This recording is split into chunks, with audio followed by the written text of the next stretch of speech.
محترم اثر احمدزی یو ډیر ښه شاعر ادیب محقق مترجم تاریخدان او قانوندان سره یو خاکسار او خوږ انسان دی. پښتو او پښتنو سره مینه فطرتي ده ځکه چې د خدای خدمتګار وینه یعنی د مردان شیرګړ ستر خدای خدمتګار صدر عثمان غنی بابا زوی دی. هغه اثر احمدزی د مورنۍ ژبې پښتو سره د اردو، عربی، انګریزي او فرانسیسي ژبو استاد دی او ذکر شو ژبو کې په مختلفو موضوعاتو څېړنې کړې دي. کال 1982 کې په ډېره کم عمره کې لومړی شعري مجموعه د پسرلی په نوم چاپ ده. دویم کتاب اسلامی قوانین او عصري تقاضې په نوم اردو ژبه کې لیکلی دی چې د خپل موضوع په مناسبت مهم او ګټور کتاب دی. اثر احمدزی کوشش کوي چې نړۍ ته د پښتون قام مثبت او روښانه مخ وړاندې کړي. په دې غرض دریم کتاب انګریزي ژبه کې پښتونولي کوډ اف لو اینڈ پیس په نوم چاپ دی. دا کتاب فرانسیسي ژبه کې هم ترجمه کړی دی. څلورم کتاب د خوږو نظمونو او غزلونو ما پسې مګرزه شعري مجموعه ده. د دې څلور واړو کتابونو دوه ایډیشن چاپ دي. زبردست بریالی پښتون دی چې پښتونولي ډېر مهم دی. پښتنو درد د پزړه کې د تحریرونو د لیک ته ښکاري د شعر د نثر ټول د پښتنو په باره کې دي او د ډېر ښه خبر دي چې پښتانه په کوم حال کې دي او زړه یې دا غواړي چې پښتانه دا بدحالي نه راوځي. داسې لیکوالو پښتنو ته ډېر ضرورت دی. زه ادریس صاحب ته مبارکي ورکوم د کتاب بیا چاپولو باندې ما پسې مه ګرځه او باید چې پښتانه دا کتاب پسې وګرځي او ویلولي. د اثر احمدزي صاحب یوه بله لویه هڅه او خدمت په نامتو شاعر فلسفي مصور غني خان انګریزي ژبه کې دی پوئټ پینټر غني خان په نوم کتاب چاپ کول دي. د غني شناسۍ دپاره د دې کتاب لوستل ډیر ضروری دي. د اثر احمدزي شپږم کتاب د پښتو شعري مجموعه کاڼو ته ډمامې ډیر زر چاپ کیدونکې ده. هغلی د غني خان ځینې نظمونه هم فرانسیسي ژبه کې ترجمه کړي دي. محترم اثر احمدزی وایي چې د ادبي ژوند لومبو پاڼو کې مې د ستر شاعر علي خیدر جوشي، ایوب صابر او کلندر مومن نه ډېرې زده کړې دي. نوموړی وایي چې د ستر لیکوال عبدالعلیم اثر افغاني خدمت کې به حاضرېدم او هغه وخت هغه سره د مینې په سبب مې د هغه په اجازت اثر تخلص ځان ته غوره کړو. وروسته خدای بخلي اثر افغاني راته د غني خان محفل ته د تلو مشوره راکړه چې مین په غني خان شي، عاشق شي، جانان شي، چې کلام د غني لولي لوی ملنګ شي، لوی انسان شي، مصور شي د لفظونو د شیرونو په باران شي، هر سړی ورپسې ګرځي نومیالې په کل جهان شي. زه به څنګ کې د غني یم جوړ د حشر چې میدان شي. غني مینا غني ژوند دی، محبت کې ژوند آسان شي. د اثر به لوی بختي وي که نسبت غني خان شي.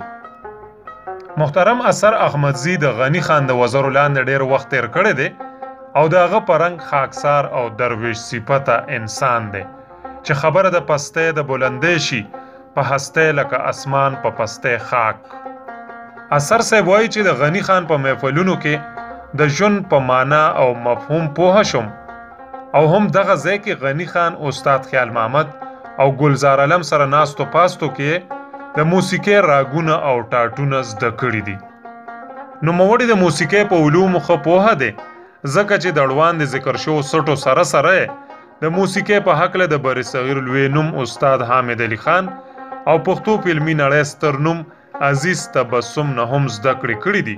خو استاد خیال محمد سره مینه د ستایلو ده چې د خیال د غږ خواږه ور سره مل شي، سر د لې سره ملګری شي، غزل شي. داسې نه چې پښتو خواره د نیمګړې خو د خیال په غږ دا سمه مکمل شي. خیال د واړه پښتنو د زړه آواز دی، زمزمه چې شي محفل غزل شي، چې په شونډو یې خورې د سوز نغمې شي. د خیبر د سترګو تور هم د کابل شي. د پښتو غزل بیتاج شهنشاه دی د اثر زړه ټکور په هر غزل شي. محترم اثر احمدزی ستر لیکوال دانشور او مبارز ارواحات شیر علي باچا خپل استاد غني خو د گارډن کالج اسلام آباد پرنسپل پروفیسر مسعود خواجه هم هیر نه دی. چانه چې د انګریزي ادب او فلسفه زده کړې کړې دي. دغه وخت اثر صاحب مسلم اخبار اسلام آباد کې صحافتی ذمہواری تر سره کولې. هغه اثر احمدزی دغه وخت ځان د یو اهل او قابل صحافي په توګه هم ثابت کړو. مرحوم ایوب صابر سره په شریکه د پښتو اخبار اجرا ته هم وزارت تللې وي خو د صابر صاحب په صلاح را نغله. هغه فرنټیر پوسټ کې هم پاتې دی. لنډه دا چې د زده کړو او خدماتو یوه موقع هم نه ده پرېښې، ځکه یې موږ د پښتو ادب او پښتون کام دپاره یو ډېر سودمن او پیدمن شخصیت ګڼلی شو. محترم اثر احمدزی په تنظیمي کچ هم د پښتو ادب ډېر زیات خدمت کړی دی. د پښتو ادبي ټولنې شیرګل، پښتو ادبي ټولنې هنګو، پښتو ادبي ټولنې انټرنیشنل اسلامیک یونیورسټي اسلام آباد بانی دی. د پښتو ادبي ټولنې شیرګل سرپرست علي خیدر جوشي و. دغه ذکر شوی ادبي تنظیمونو د لارې تیر وختونو کې ښې ډېرې ادبي سرګرمۍ کړي دي.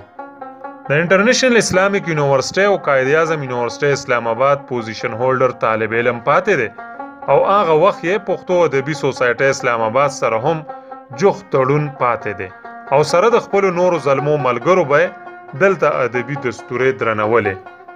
ښاغلی اثر احمدزی د فخر افغان باچا خان درشلو سره نیغ په نیغه تړون او تعلق لري. د پلار صدر عثمان غنی بابا باچا خان سره خدای خدمتګار تحریک کې د وطن آزادۍ او پښتون وحدت او اصلاح دپاره کلی په کلی کوڅه په کوڅه ګرځېدلی او کړېدلی دی. خپل جایداد ګټه وټه دغه مشن مرام نه قربان کړې وه. اثر صاحب د نومیاله ماهر تعلیم خان عبدالعلي خان هم نیازبین پاتې دی. هغه ورته د ښکري خان خطاب ورکړو. د ښاغلي اثر احمدزي د ادبي خدماتو لړۍ دوام لري. په دې ښار کې د څوک نه وینمه سیاله، خبر نه یم د بل ښار د احواله. په 15 وخته چې لاس په دعا هس کړم، ستا د عمر دعا کړم په ډېر ډېر کاله.